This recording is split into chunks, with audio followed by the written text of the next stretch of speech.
Hi, this is Kareem Abdul-Jabbar. You're listening to KUCI Irvine 88.9, Hanging with the Anteaters.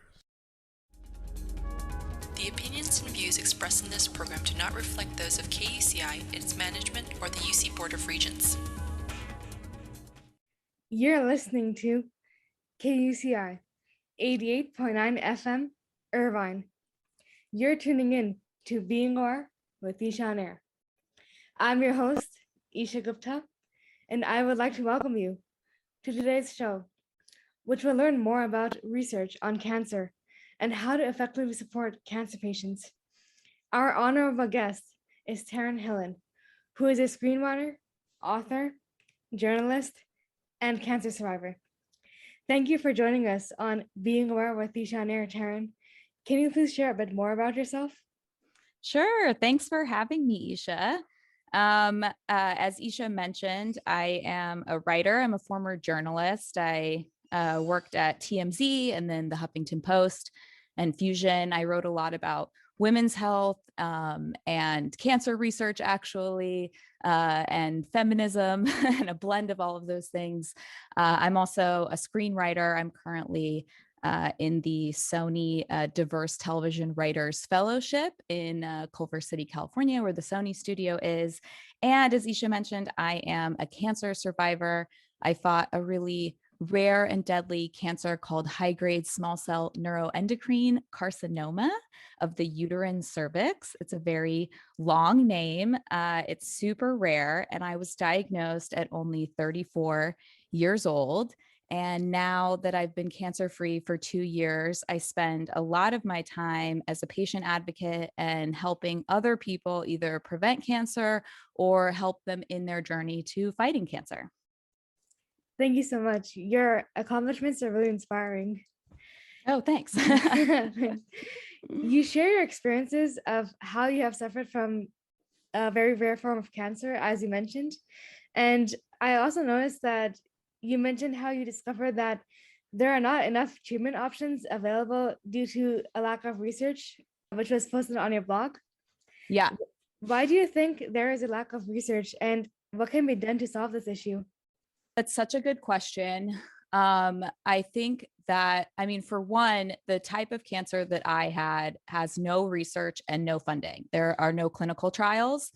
And that's a problem because it means that novel therapeutics can't be created for women who are diagnosed with my cancer. And right now, the survival rate of the type of cancer I had at stage 1 is around 25%, which is very, very low for a stage, for even catching the cancer early. And for something like stage 3, which is what I was diagnosed at, the survival rate is only 7%. But it's not just the rare cancers that are suffering. It's even big cancers like lung cancer are sort of underfunded and the treatment options aren't good. And I think that there is a misconception because science has come so far and we hear about so many people getting cancer and beating cancer, that I think the lay public has this idea that cancer treatments have come such a long way that if they get cancer, it's easy to survive.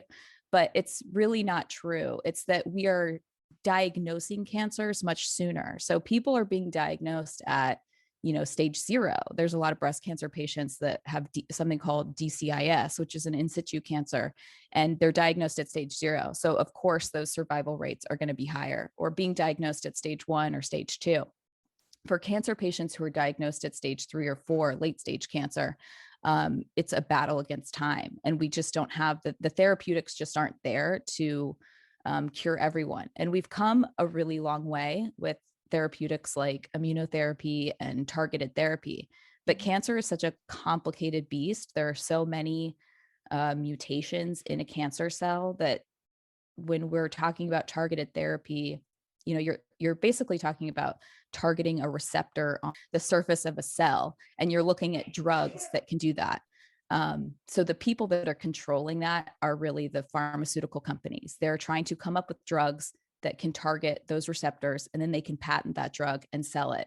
So all of our hopes and dreams for cancer treatment is really in the hands of pharmaceutical companies, but pharmaceutical companies aren't necessarily doing it altruistically. They're looking at which cancers can make us the most money, which drugs can make us the most money.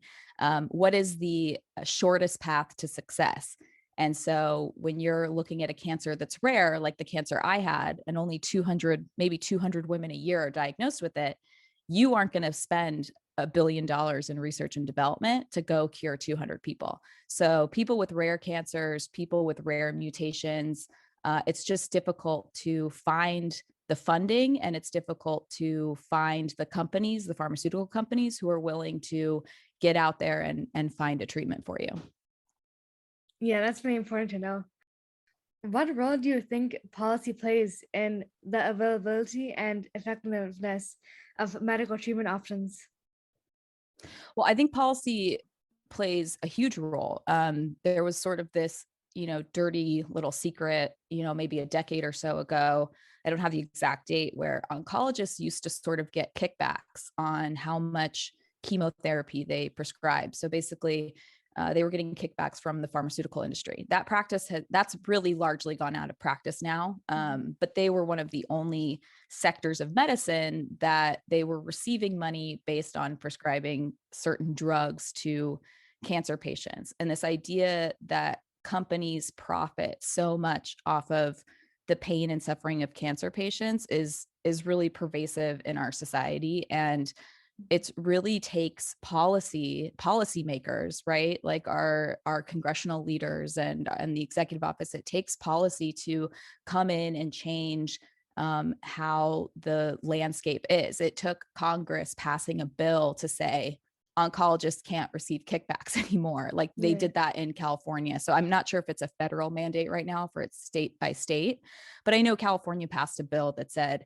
okay, you can't receive kickbacks from chemotherapy anymore. And then does that change the treatment, right? If chemotherapy only is going to help you an extra 10% as a patient, if it changes your survival from maybe 60% to 70%, that's vital information, because chemotherapy also sort of destroys your body. So at the time, if you're a doctor and you can get more patients on chemotherapy because you can get more money, that's a bad incentive to have, when patients should be able to make decisions without, the ability of their doctor to buy another yacht being on the table. So I think policy is huge. If you really think about it, cancer rates for men are 1 in 2, and cancer rates for women are 1 in 3. So this is not something that's just affecting, a couple of people. This is affecting largely 50% of our population. And then the other 50% who aren't getting cancer are becoming the caretakers of people with cancer. So this is really becoming like a public health crisis. Oh yeah, for sure. Like learning more about this issue inspired me to pursue a degree in public health policy and film and media studies. So I hope I can spread awareness on these issues. Yeah. And that's what we need, right? People like you who are going to know how to use platforms, like you said, use media to bring attention to these issues, but then also understand the nuances of public health policy. Yeah, for sure. You have published many excellent articles, especially on gynecological cancers, and you have shed light upon the social construction of women's health. To what extent do you think gender discrimination and a negative mindset of women's health contributes to the lack of research on gynecological cancers? Well, I think that's a huge factor, right? Is that, I knew even before I had cancer, I reported a lot on the discrimination women face in healthcare. And I think it's really coming to light now. And I think a lot of women go into the doctor and they complain about something simple like pelvic pain. And doctors historically, especially male doctors historically, have kind of said, oh, that's normal, right? Like, oh, you're just on your period, you're around your period, the cramping's normal. But from a female perspective, they're thinking, no, I've had my period for 15 years. This is a different kind of pain. That's why I'm in your office right now. Right. But a lot of women's pain is just sort of dismissed, especially, during pregnancy. They're often kind of sloughed off. We know that maternal mortality rate in the US is the worst of all developing nations. And we know that number is even worse for women of color, especially Black women. If you're a Black woman in this country, you should not have to be scared of getting pregnant that you might Yeah. die during childbirth, right? And I think that comes from a lot of just being dismissive of women's pain and women's issues in general. And then you also have to think that historically, a lot of cancer research comes from, honestly, I mean, it's doctors and researchers who decide what they're going to research. So if historically, I'm talking like decades ago when all doctors were men, they're not necessarily like diving into ovarian cancer or uterine cancer or cervical cancer. And it took a long time even to get people to pay attention to breast cancer. And now, of course, breast cancer is everywhere. It's the most funded and most researched cancer we have, but that's also because breast cancer was largely killing a lot of women. And especially in the 90s, it was really a death sentence for a lot of people. And so it took us sort of galvanizing around breast cancer and raising awareness and having diagnostic tools like the mammogram to help really push breast cancer into the limelight. Now that it is in the limelight, we do have targeted treatments. We have better survival rates. But it's like, we need to do that for all cancers, right? We have such limited resources. How do we get all cancers into the limelight like that? And especially gynecological cancers, like ovarian cancer, that the prognosis rates are still really, really bad. And cervical cancer, while largely preventable, either with something like an HPV vaccine, which if you're listening and you haven't had one, you should think about getting an HPV vaccine, especially if you're in college, because it can prevent cervical cancer. And then, of course, getting your regular checkups and pap smears and going to the OBGYN. A lot of those things are preventative. But if you get diagnosed with late stage cervical cancer, and I'm talking about like squamous cell cervical cancer, like stage 3 or 4, it's really pervasive, and it's tough to beat. It's a tough cancer to beat, and we don't have good therapies, and it's largely underfunded. And when I'm saying underfunded, like there was a study that showed, if breast cancer is getting $500 million a year, something like ovarian cancer or cervical cancer from nonprofit organizations is getting like $5 million a year. Oh, wow. So it's a fraction of the amount of money that other cancers are getting. Oh yeah, for sure. Yeah, that's really shocking. Yeah. I noticed that women's health is stigmatized to some extent. It's not really openly discussed, or it's not really acceptable to discuss openly. Yeah. Like even like simple things, just like periods are seen as embarrassing or shameful to some extent. And I think, that also prevents some patients from going to the doctor because they feel embarrassed. And it's even like, kind of like taboo to discuss with loved ones. So I think that also contributes. Yeah. I mean, it's really tough, especially if you're having pain in that area. If you're having pelvic pain or like something just feels off, it's not necessarily something it's more something people want to like secretly Google in their room and like try to figure it out on their own.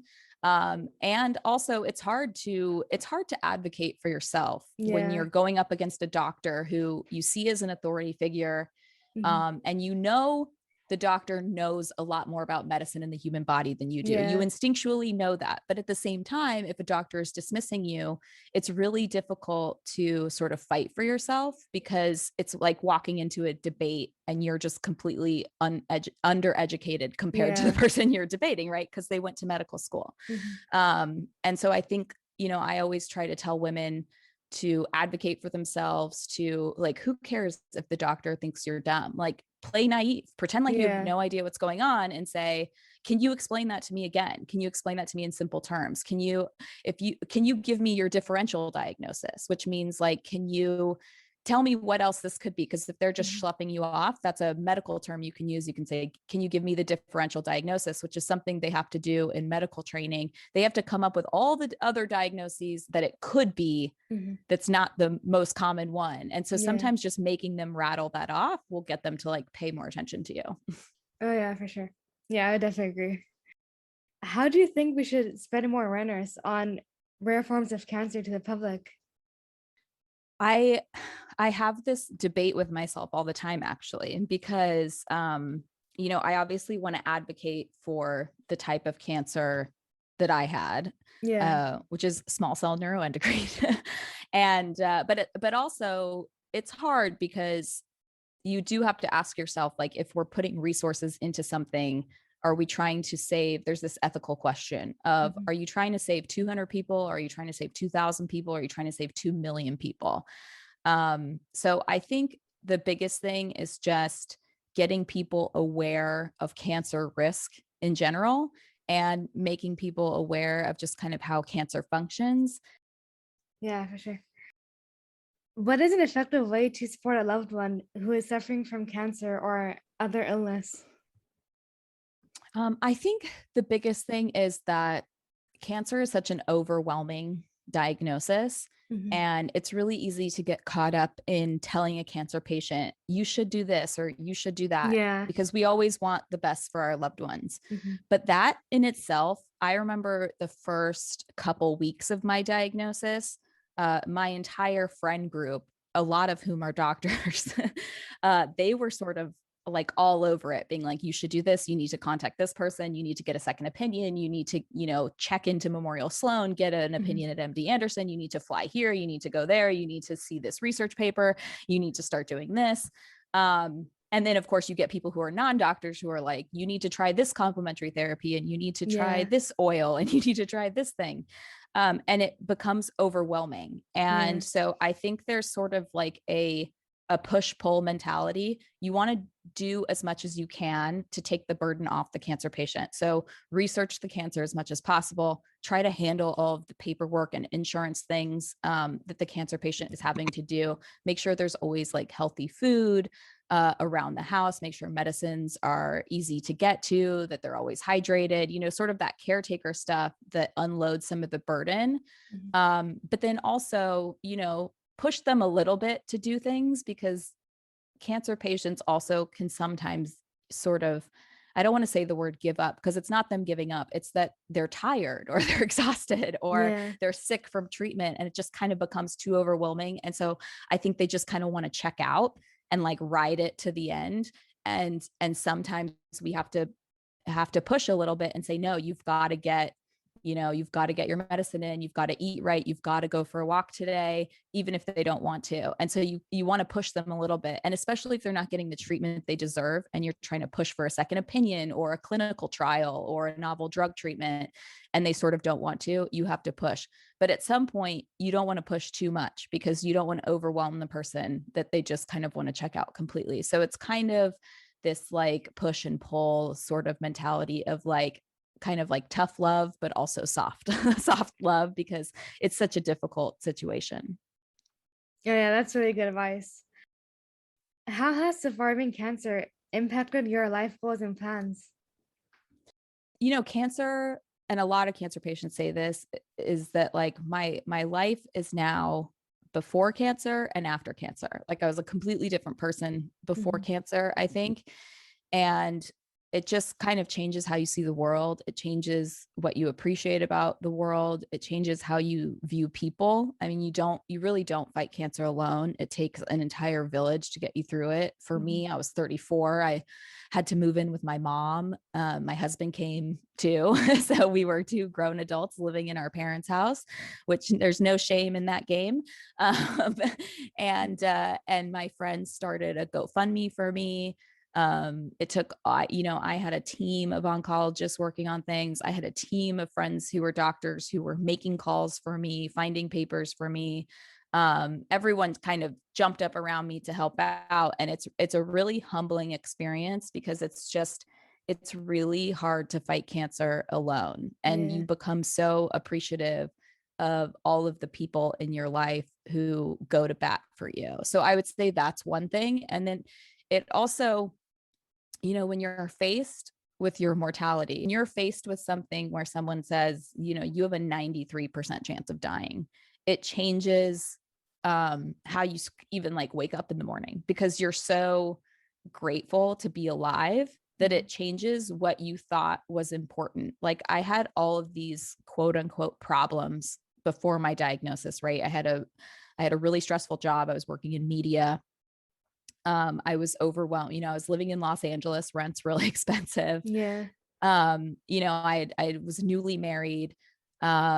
I felt really stressed out all the time. It was like I was stressed from my job, stressed from just adulting. Like adulting is hard. Like we have so many like chores and bills to Yeah. pay. It feels like you never, and I'm sure like college students feel like this too. Like you never get a chance to just like, okay, when does it get easier or when do I get to relax? Well, Yeah. it doesn't. You don't, whatever busy you are right now, you're going to be that busy for the rest of your life. And all of that can become really overwhelming to the point where you're like, oh my gosh, I just can't do this anymore. But the moment you get a cancer diagnosis, all of those problems magically go away because actually your job doesn't matter. Now your life is on the line, Yeah. actually, like it doesn't matter that you're not saving for your 401k because your life, you might not be alive to have a 401k. And it was that sort of realization of like what really matters in your life, that made me think, okay, I want to spend my time doing something I love, which is screenwriting, which is telling Yeah. stories. And I also want to spend my time surrounded by people who love me.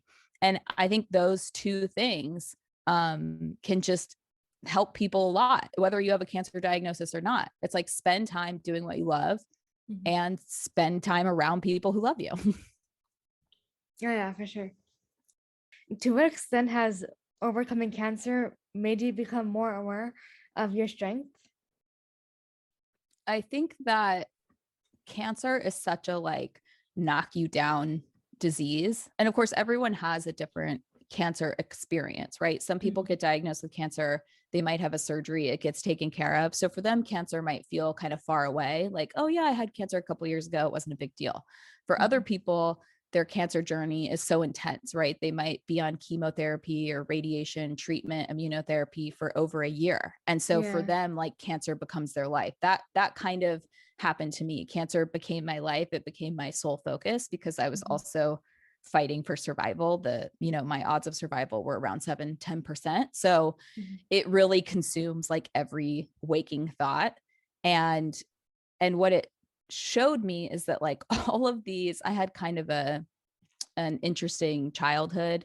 It was, we didn't have a lot of money. My dad was really sick from a young age. My mother is Native American. And so we dealt with we grew up in like a very like small conservative sort of white town, which is interesting being a person of color. And I went through a lot of like trauma when I was a child. And I think that what I realized when I got cancer is that like actually all of those things that made me resilient from my life that I often look back at and was like, oh man, I wish I had had like a cushier life. It made me realize that I was just resilient to my core. And that's what I kept telling myself when I was fighting cancer. It was like, you can get through this. Like you've been through bad things before, you can get through this. Like this too will pass. And so I think what I say to people who are fighting cancer is like, you need to believe in yourself beyond any reasonable doubt. Just like believe that you will get through it, that you will be strong enough to fight it, and just hold on to that. Even in your darkest moment, just believe in yourself and just keep holding on to that for dear life. Oh yeah, thanks for telling us that. What advice would you give to other cancer patients? Are there any specific coping strategies you would recommend? Yeah, I went through a lot of stuff. I did, besides doing I did standard Western treatment, which standard of care for cancer is usually surgery, chemotherapy, and radiation. And so I did that. That was the only treatment available for my cancer. I wasn't qualified to get immunotherapy or any targeted treatments like that because they don't exist for the type of cancer that I had. But I also, outside of that Western treatment, I did a lot of other things. I started doing meditation. I started doing acupuncture. I was always really into yoga. So that was just something I continued during treatment. And that's really the best thing you can do during treatment is something like yoga and walking, like gentle exercise to get your body moving. I also tried, energy healing, and I did like Reiki therapy, journaling, and I obviously wrote blog posts about everything I was going through.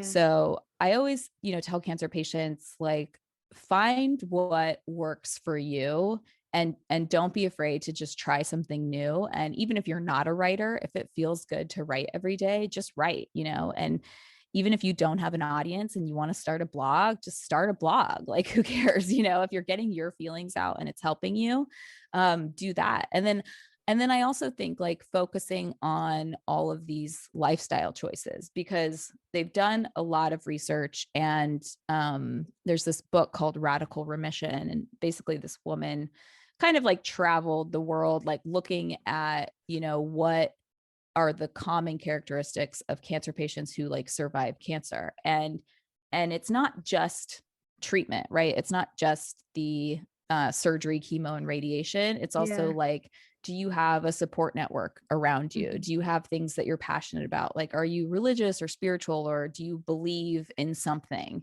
that you can kind of hold on to or pray to or meditate on or whatever?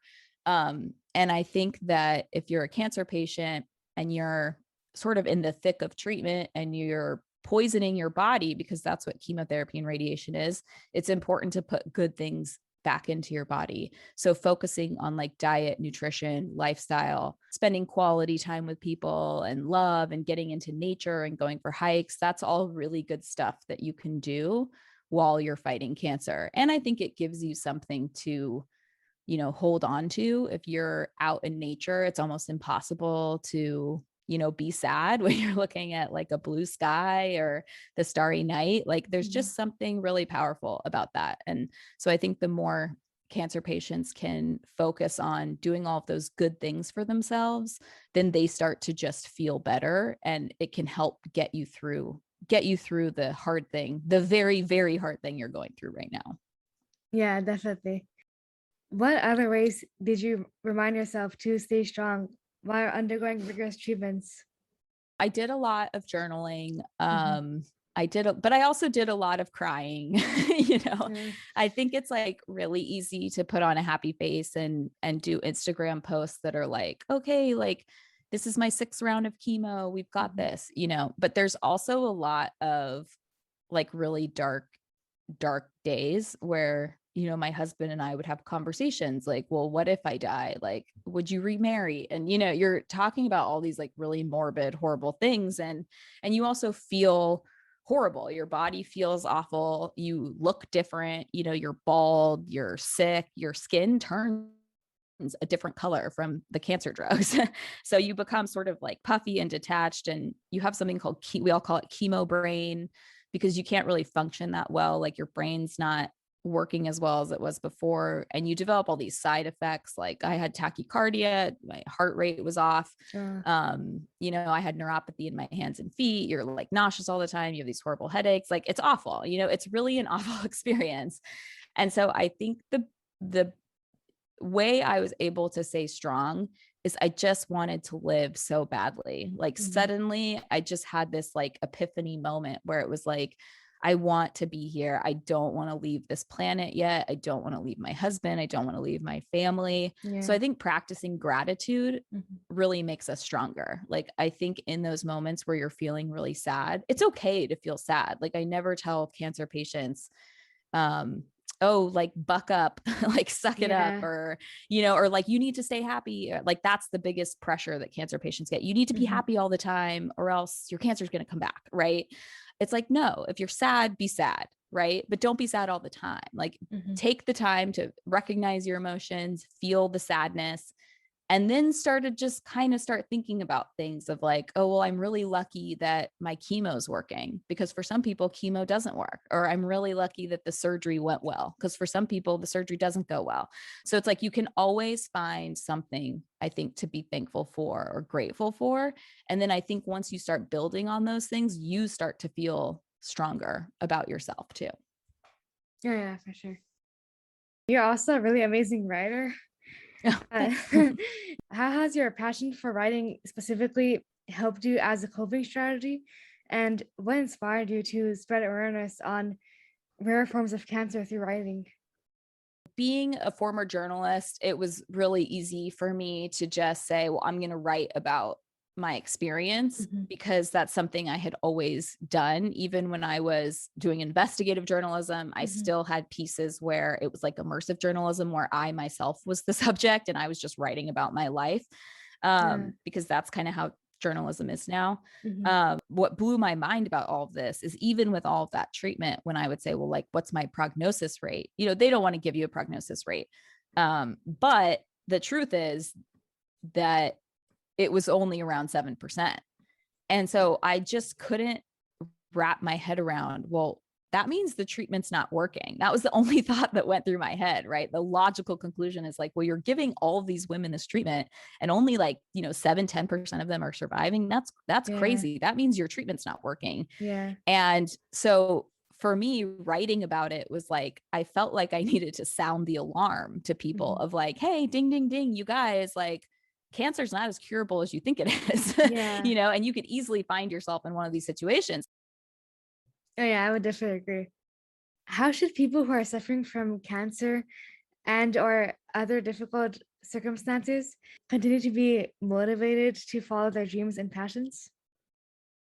It kind of depends on where you are in your illness. Yeah. I've had a lot of friends who, friends I made in the cancer world who were stage 4 or their diagnosis was terminal or everything that they were doing wasn't working.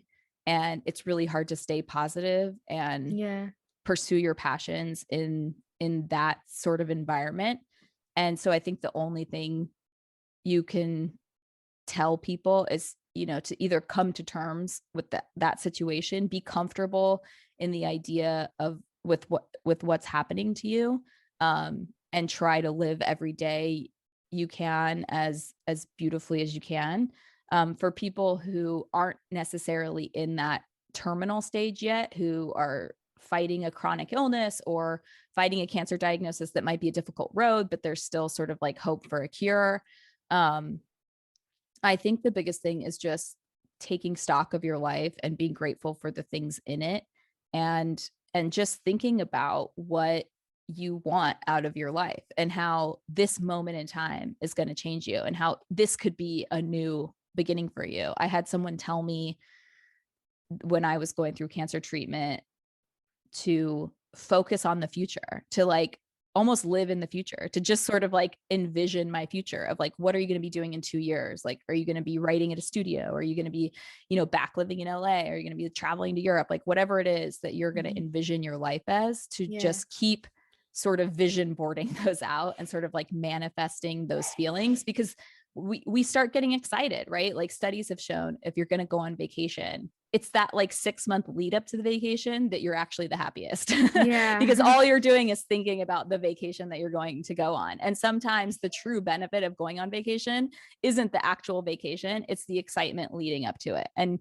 so I think as a cancer patient, like find those things that make you excited, whether it's like, it's hard to move around sometimes when you're a cancer patient, but even if it's something like, I'm going to go to the woods for 2 days and get like a little cabin and just hang out, or like, I'm going to try to go to Hawaii, or, it's really hard to travel because most of them are immunocompromised, but, maybe it's like, we're going to do a movie night, or like, it could be the smallest stuff. Like we're going to spend a day, like, going to the farmer's market and then like cooking a nice stew for dinner. Like it could be like the simplest thing, but just find those little markers that you say, I'm excited for this. I'm going to look forward to this, because sometimes that's the stuff that kind of keeps you holding on.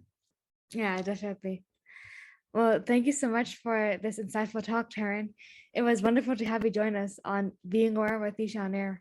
Oh, well, thank you for having me. And thank you for asking such thoughtful questions, and just for allowing me to talk about cancer. I think that one thing I just want everyone to know is that preventing cancer is easier than curing cancer. So I try to teach everyone now to pay attention to the food you eat, try to exercise, quit smoking if you can, and that like little steps make a really big difference. Even if you feel like you can't overhaul your whole life right now.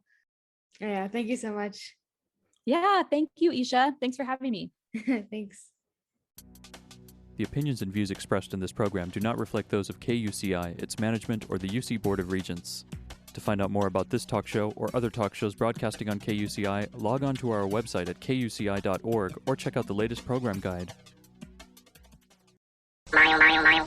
KUCI Irvine.